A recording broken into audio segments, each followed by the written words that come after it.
नमस्कार, ये आकाशवाणी शिमला है। अब आप राजकुमारी चंदेल से कोविड-19 पर विशेष समाचार सुनिए। प्रधानमंत्री नरेंद्र मोदी कोरोना वैक्सीन तैयार किए जाने की प्रगति की व्यक्तिगत रूप से समीक्षा के लिए आज 3 शहरों के दौरे पर हैं। अब से कुछ देर पहले प्रधानमंत्री अहमदाबाद पहुंच गए हैं। इस दौरान वे जायडस बायोटेक पार्क में कैडिला फार्मास्यूटिकल्स के कोविड वैक्सीन बनाने वाले संयंत्र का दौरा करेंगे और वहां टीका बनाने की प्रक्रिया की समीक्षा करेंगे।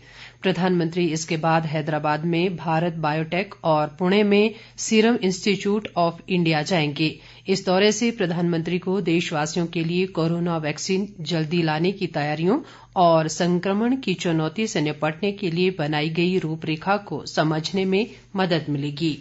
मुख्यमंत्री जयराम ठाकुर शिमला में कोविड-19 महामारी को लेकर अधिकारियों के साथ एक समीक्षा बैठक कर रहे हैं। इसके बाद वे वीडियो कॉन्फ्रेंसिंग के माध्यम से सभी उपायुक्तों व पुलिस अधीक्षकों से भी कोरोना महामारी की स्थिति को लेकर फीडबैक लेंगे। प्रदेश में 8 महीने के बाद 1 दिसंबर से मेडिकल कॉलेजों में कक्षाएं फिर से आरंभ होंगी। कोविड-19 को फैलने से रोकने के लिए मेडिकल कॉलेजों में शिक्षण गतिविधियां मार्च में बंद कर दी गई थीं।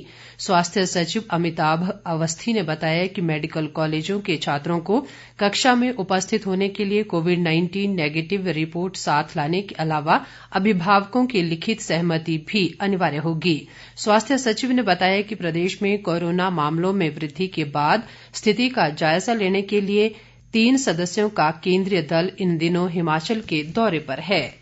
इस बीच प्रदेश में कोविड-19 महामारी के लिए टीकाकरण अभियान को सुचारू रूप से चलाने के लिए स्वास्थ्य मंत्रालय के निर्देशानुसार स्वास्थ्य सचिव अमिताभ अवस्थी की अध्यक्षता में राज्य टास्क फोर्स कमेटी की कल पहली बैठक आयोजित की गई।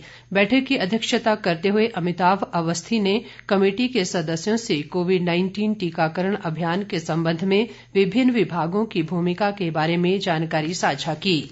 प्रदेश में कोरोना मामलों की संख्या बढ़कर 38,327 तक पहुंच गई है। पिछले 24 घंटों के दौरान प्रदेश में कोरोना के 830 नए मामलों की पुष्टि हुई है। इनमें सर्वाधिक 202 मामले शिमला जिला में सामने आए हैं, जबकि मंडी में 150, कांगड़ा में 106, सोलन में 81, कुल्लू में 73, बिलासपुर में 52, हमीरपुर में 49, ऊना में 33, किन्नौर में 31, चंबा में 29, लाहौल स्पीति व सिरमौर में 12 मामले सामने आए हैं। इस दौरान 490 संक्रमित लोग स्वस्थ भी हुए हैं। स्वास्थ्य विभाग द्वारा जारी बुलेटिन के अनुसार मौजूदा समय में प्रदेश में कोरोना के 8,205 सक्रिय मामले हैं। राज्य में कोरोना से अब तक 602 लोगों की मृत्यु हुई है।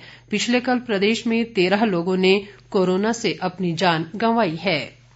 देश में कोविड से स्वस्थ होने की दर 93.68% हो गई है। पिछले 24 घंटों के दौरान 41,452 से अधिक कोरोना रोगी स्वस्थ हुए हैं और अब तक कुल 87,59,969 रोगी स्वस्थ हो चुके हैं।